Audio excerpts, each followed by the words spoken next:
सोना पगल के अपना भुला गइलू का ए सोना पगल के अपना भुला गइलू का दिलवा दोसरे से बोला लगा ले लुकाए सोना दोसरे से दिलवा लगा ले लुकाए सोना पगल के अपना भुला गइलू का ए सोना पगल के अपना भुला गइलू का।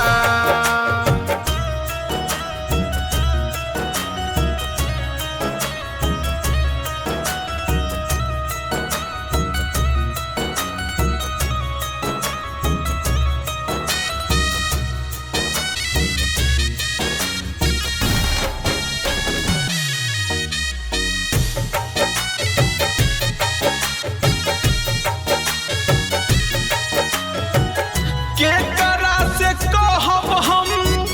अपना ई हाल के काढ़ी के करे जाले जा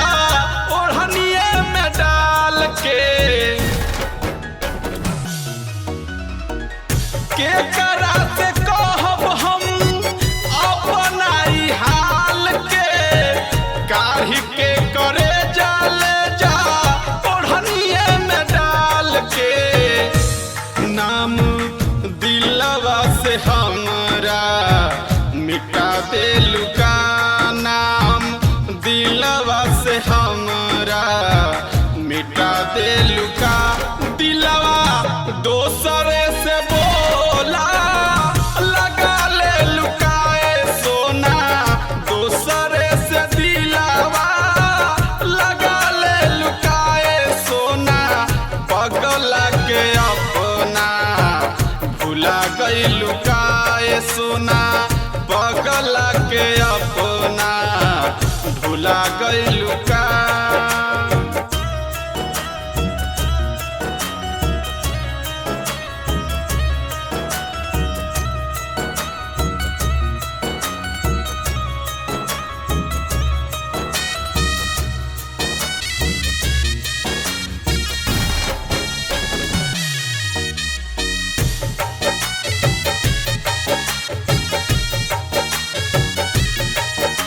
अखिया के लोरावा हम